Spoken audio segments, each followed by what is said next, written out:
There we go. Maybe I'll go back to Thursday and sleep. Okay, so we are on slide number 12, and we're moving into our second non-contact force. And again, it's going to work with the field as well. So we have the electrical field, we have the magnetic field. Again, they work invisibly. They are working without a touch. And it's kind of like that fart phone. You can't see it, but as you get closer to the origin or that source, it gets a little bit more intense. When you get farther away from it, what happens to the smell? Yeah, it gets weaker, right? Tucker, make sure you're with me, okay? I am, I'm listening. Okay, good. All right. So magnetic fields are going to kind of work the same way. Remember when I had my magnet, right? If I'm close enough, it will stick as long as it has the appropriate property. So the appropriate property, we said, for electrical fields or forces was a charge. So you have to have one item that has a buildup of a charge. And hopefully you saw that with the balloon lab. When there were equal positives and negatives, there was no attraction, right? But if you could build up a charge, how did you get the balloon and the sweater to build up a charge? What did you do to them? Rub the balloon on the sweater. Absolutely, right? You rubbed it back and forth. And just like the John Travolta foot, as his foot was rubbing on that carpet, right, he was able to gain the negatives, gain some electrons, making him negatively charged, so he wanted to discharge when he could zap that door and get rid of that excess charge. So the appropriate property for electrical forces is charge. Well, the appropriate property for magnetism is that item has to be magnetic. So my metal of my pen clip is magnetic, right? It has the appropriate property. The plastic does not have the appropriate property. So really, it's pretty simple. It just has to be magnetic, right? Otherwise, it's not going to respond to the field. So this magnetic field is there. It's always on, right? Unless it's an electromagnet, we can turn it off. But most magnets are just always magnetic. If they're not magnetic, it's because they don't have the material that makes them magnetic. So that one's pretty simple, I think. Right? And so the appropriate property is it has to be magnetic. Shocking, I'm sure.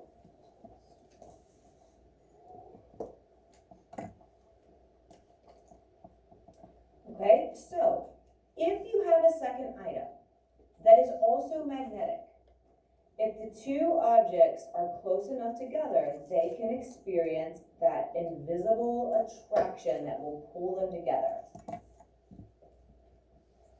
Depending on what you're dealing with, like we have some bar magnets that we'll get to play with, they have a north end and a south end, right? And so that will also kind of cause things to react a certain way. We'll get to that here in just a second.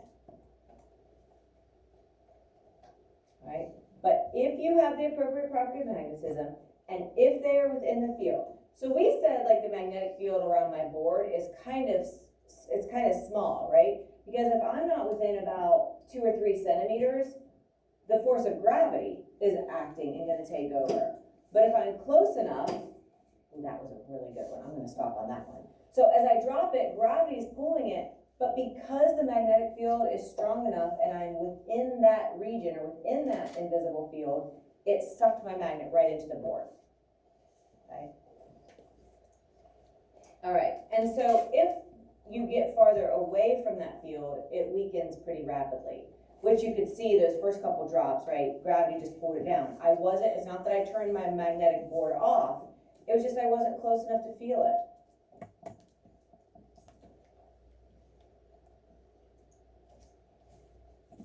And so all magnets have a positive and a negative end.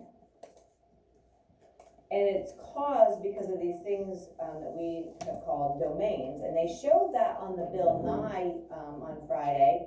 What was it, with little toy cars? I think like the hood of the car was the positive and like the trunk was the negative, or maybe it was vice versa.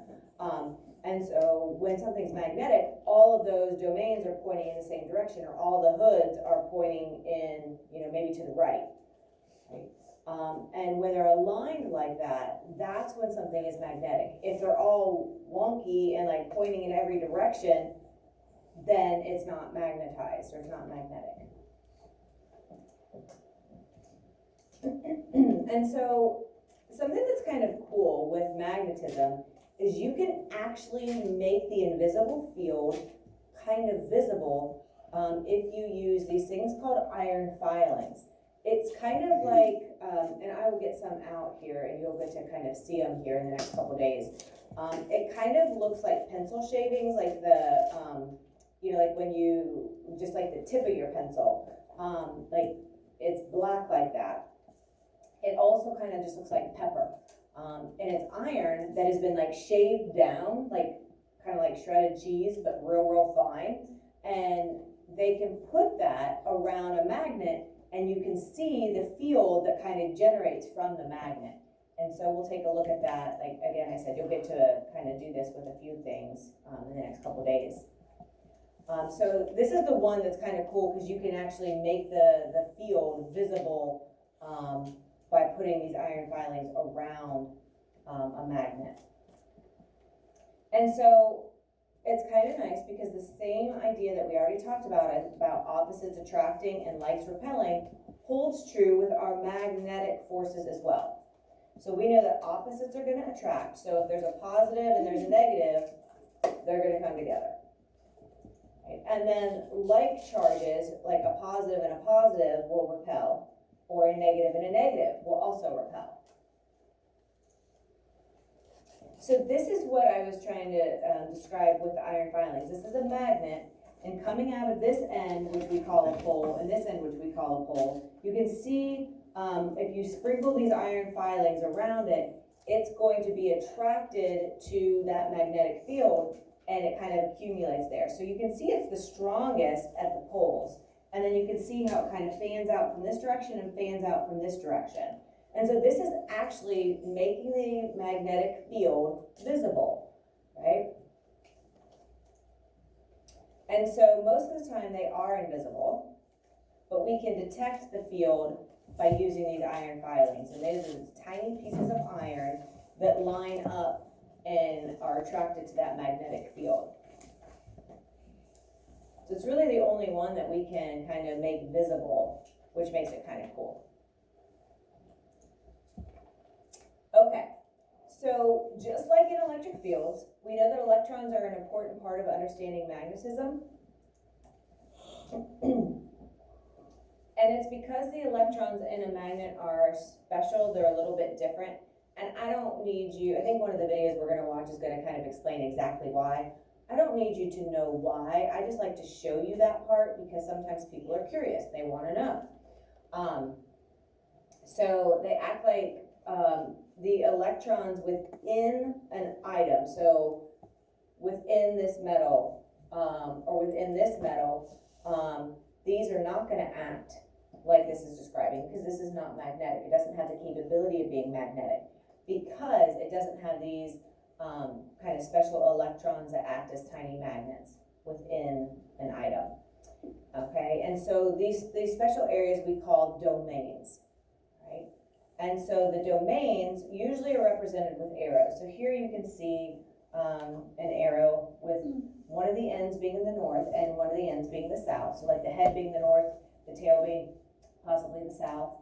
Here you see magnets. It doesn't have the N and the S on there, but it's still kind of showing the same thing.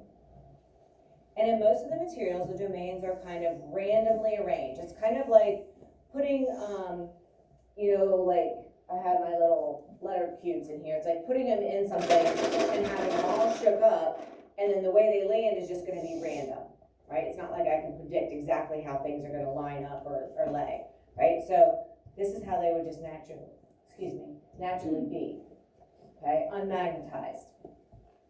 But if the items can line up like they do here, and like you see here, that's when it's representing something that is magnetized. And that is something that you'll need to know. You'll be able to, if I give you two pictures, you should be able to look at these and be like, oh, this is representing an item that is magnetic. This is representing an item that would not be magnetic. And really the only reason, that something is magnetic or not is if they're all lined up. Right, again, this is showing the fields, the magnetic field coming out of the north end. You can see it comes out and kind of comes around here, and you can see how it eventually spins around and comes into the south end. So it leaves the north and comes into the south end. And we show these fields with these arrows, and so obviously the arrows are going to kind of point in the direction that the field kind of flows in a way. And we call these things field lines. And the field lines go out of the north and into the south.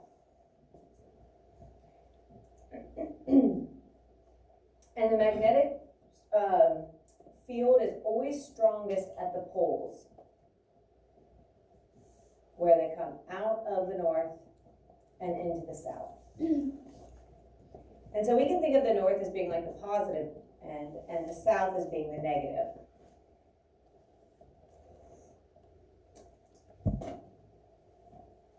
Did I go too fast? Is that okay? Okay, so if you have a bar magnet, right, like this, you break this in half, you're still going to end up with a south and a north and a south and a north. And the reason why is because of this. If I draw the domains within that magnet, so these would be the domains showing, like, this is my north, this is my south, right? This is my north, this is my south. If I break this in half, well, I guess I did it backwards of what they had. I'll switch that. Confusing. To match the picture.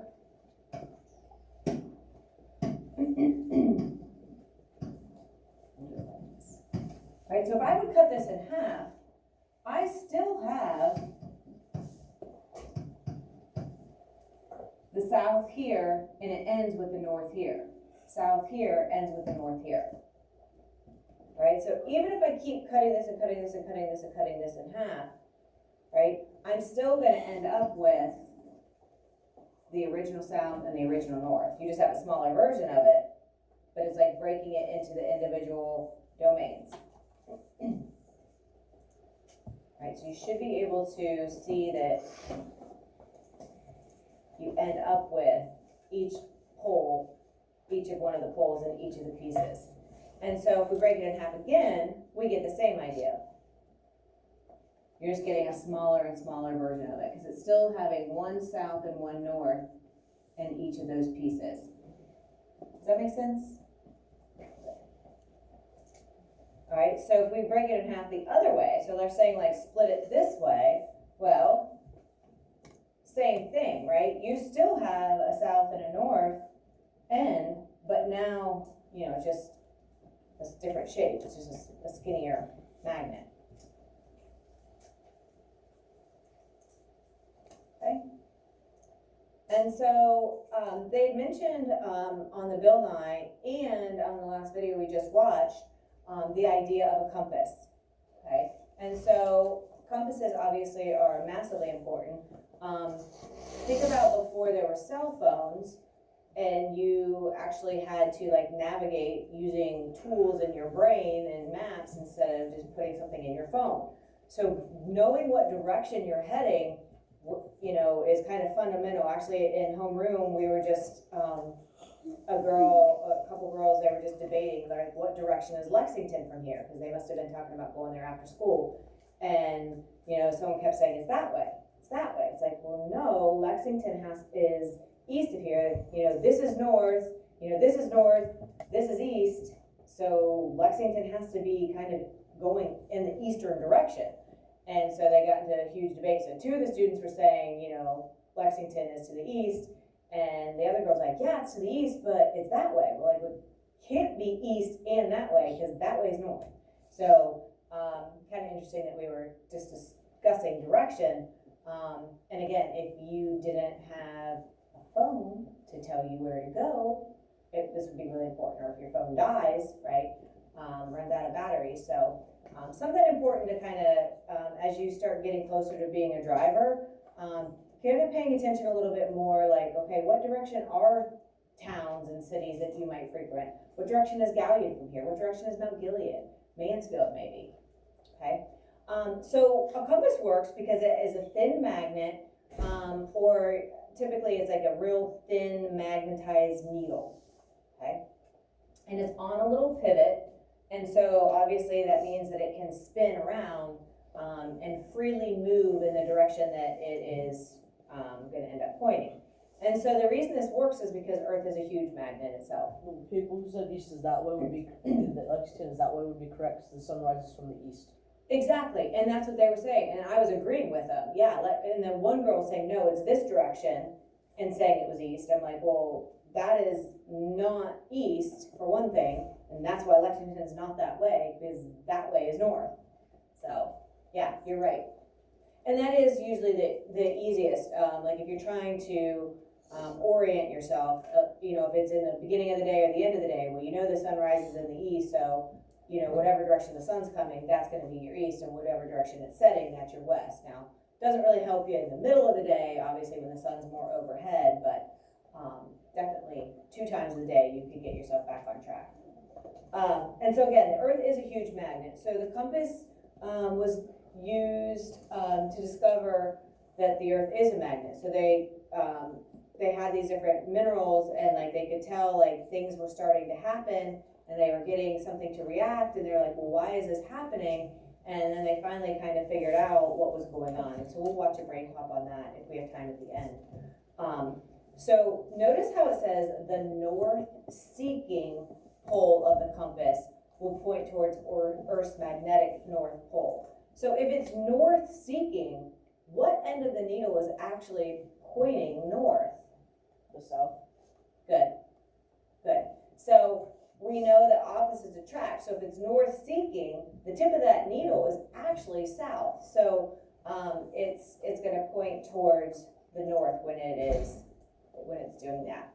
And so again, iron filings can be used to show the shape of that magnetic field. And so they have the bar magnet. You can see the magnetic field. But what this is trying to show is this compass is north-seeking. So as it moves around, you can see that needle end up pointing, following that magnetic field to point to the opposite pole.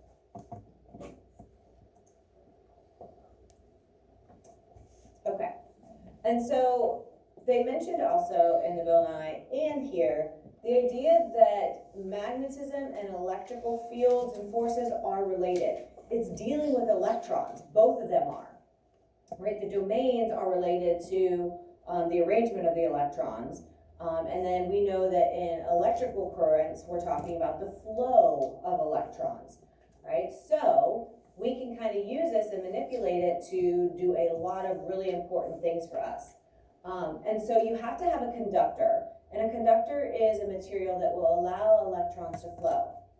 Anybody know what it's called when you keep electrons from flowing, or a type of material, what they're called when they do not let electrons flow?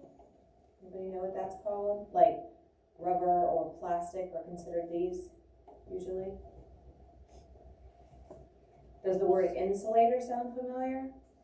Good. So most of the time, conductors are wrapped in insulators. Like our copper wire is a good conductor to let electrons flow from the electrical socket through the wire and then maybe into our device to charge it.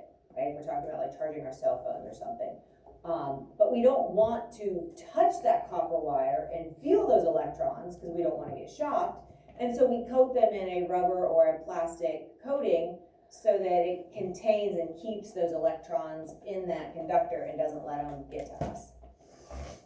And so we know that both electrical and magnetic fields produce positive and negative, or they have those positive and negative components to them, right? So you can build up a negative charge or a positive charge based on how many electrons or protons you have.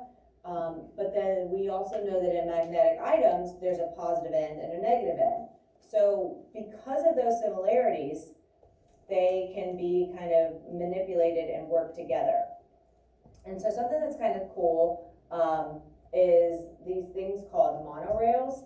I know they have them, I don't know if it's Disneyland or Disney World, I always get them confused. But they have a giant monorail that kind of runs through the park. And it's a train without tracks. So basically, it has like this strip that's along this concrete barrier up here, and it's a big giant magnet. And so what's actually happening is when they kick that magnet on, like to start the train, it actually hovers just above the track, just above that rail.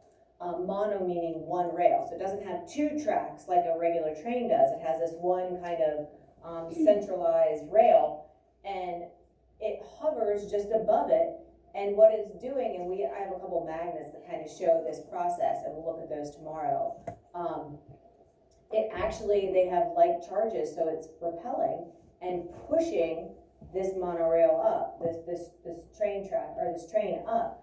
And so it reduces friction because there's actually no touch, and for friction to happen, things have to actually be touching. And so when the train is not running, they turn off that giant electromagnet, and the train is just kind of resting on that rail. They kick it on, and it just kind of causes it to hover again. And so you don't need nearly as much power to move that train because there's no friction to overcome. And so it's kind of a cool system that they have. So that's one example of electromagnetism at work. Another example is if you've ever been to a junkyard, and actually we took a bunch of scrap in this summer after we had those storms in June. And so I was at this junkyard, and they actually had one of these big giant electromagnets working on these piles. Yes? Actually, the monorail, wouldn't there still be some friction with the air in front of it? There'd be air resistance, yes, for sure. Yeah, and we can't get rid of the air resistance on anything because obviously we have air all around us. But yes, the friction between the rail and the train would be gone. Good point, though, that you'd still have that air resistance. So anyways, this is a giant magnet. And so if you've ever been to a junkyard, like they have giant piles of scrap and stuff that's been brought in. There's a lot of plastic, sometimes there's paper, sometimes there's wood, sometimes there's metal. And so going through and like trying to hand pick everything out would be kind of problematic. Be dangerous, it would take a long time.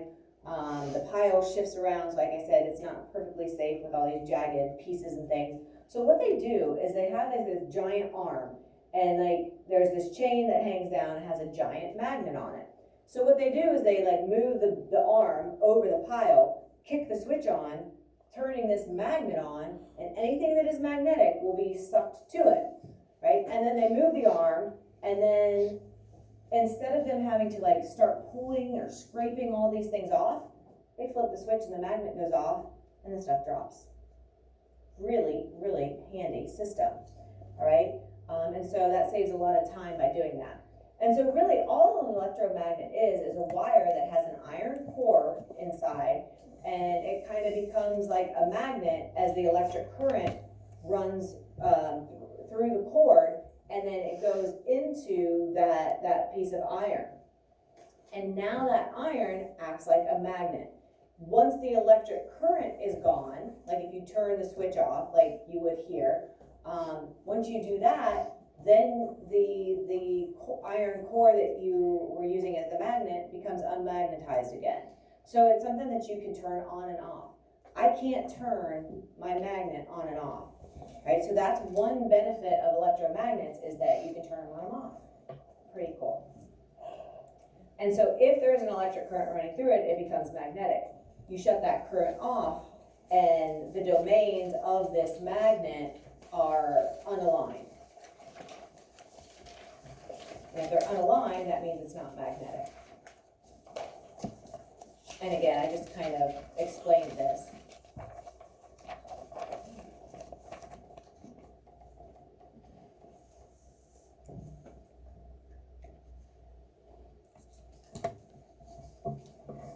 And so there's a lot of items in our everyday life that use electromagnets that we don't even really consider, don't even think of a whole lot. So we'll look at a few of those examples on the next slide.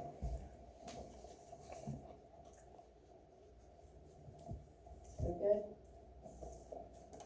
Okay, so this is kind of what we're talking about. You have a piece of iron, typically like what we'll use are like nails, but you have an iron core, and then you have something that's a conductor, typically copper is a really good one, and they wrap it around the nail, and so when you take this battery, you have, one end is gonna be the positive end, and the electrons are gonna leave that end, go all through those turns, and then come back out and complete that circuit by going into the negative end of the battery, right? And so goes out the one end, through the nail, and so once it's going through that wire, those electrons are able to pass that current into the electrons of the iron nail, making that temporarily magnetic.